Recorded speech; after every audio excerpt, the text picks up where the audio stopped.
Well, the start of a new year serves as an opportunity for many to set new goals and commit to better habits. But now, what happens when the energy and the excitement after that ball drops wears off?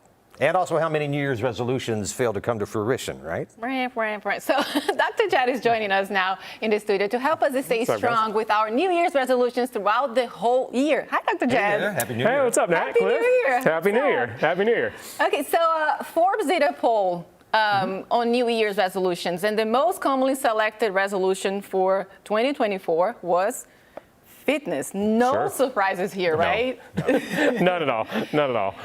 So what can people do to stick to their goals?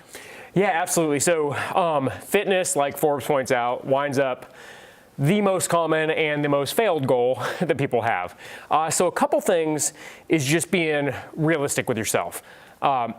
Like action on good is better than a plan for great.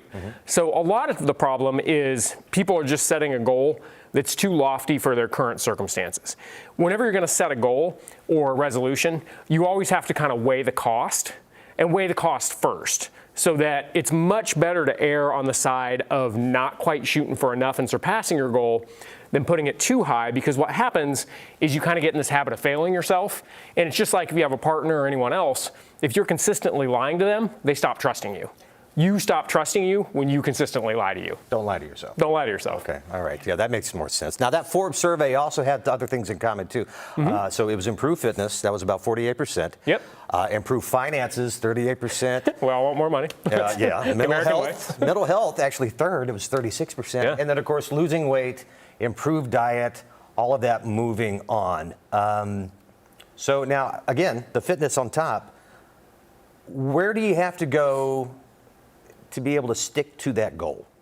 Yeah, and what's interesting about what you just read off in the top 5 list, what I actually heard was 3 out of the 5 are physical fitness, 1 out of the 5 is mental fitness, and then you got finances, which again, it just makes life easier. But well, you got to pay for the gym. You got to pay for the gym. Got to pay for the gym. And groceries, because you got to eat healthy. Yeah, and that's actually kind of an interesting topic too. A lot of people, I think, use that as a bit of an excuse to not eat healthy, but realistically, you go get a full meal at McDonald's, the meal, the fries, the Coke, all that stuff, you're definitely spending more than you would getting a burrito at Chipotle, cutting it in half and having a reasonable portion for 2 meals. So like I say, that one is common, but I kind of count as a cop-out, to be honest. But yeah, coming back to that, we'll just do the financial part aside. Though you could argue on a life scale, if you did improve your fitness, that would actually allow you more years of health and vitality, so less skip work and a longer period before you would need to retire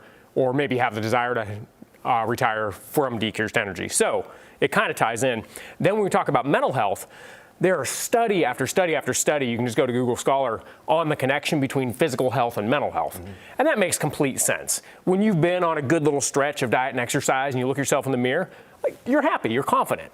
And confidence is a huge part of decreased symptoms of depression, anxiety, et cetera. So huge tie into all that. And I would argue that if you can actually kind of achieve some of these physical goals, you're probably going to help the other two, though finance will be more of a long-term than a short-term fix.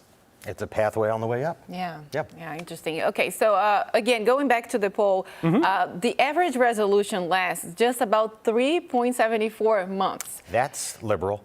So before, Yeah, I was actually impressed. I'm not going to lie. I was thinking 1. Before April, everybody quit. Not everybody, but most of the people, and they gave up. So when people they tend to stick with their goals, any tips on what they should do to last the 12 months and not until March? Yeah, sure. So if you're really wanting to go to the distance, again, it's coming back to being really realistic with yourself and setting something that works into the life you actually have.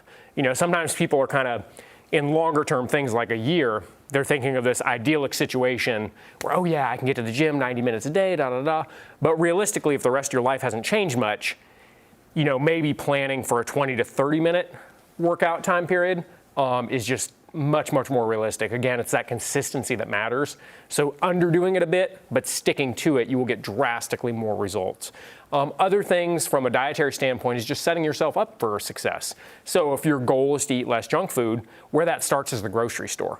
Drastically easier when you're having those cravings, it's late night, you're exhausted from work. If you would have to get in your car, drive to the store, go get junk food, like you're already burned at that point. You're not going to do it. But if it's in the cupboard, you're done. I mean, it's just how it is. So. And that kind of goes back to your first point too. Set your goals realistically. Don't shoot for the moon. Correct. Yeah. Correct. Yeah, just kind of realistic goals, stay consistent with it. And I do like building in a little bit of grace so that when you fail one day, which you will, you're not like, oh, I'm a failure, you know? So, and that's where you might give yourself kind of a cheat day in a sense or something like that, to where you just kind of have that grace stop where you can reset easy from. Okay. All right. Great tips. Yes, absolutely. And we got more to talk about this, and we're going to get back with you because this is obviously a big topic that everybody wants to know. So Huge, literally life-changing. we will have you Yes. back. Yeah. Appreciate All right, it, perfect. Dr. Jeff. Thank you. Thanks, y'all.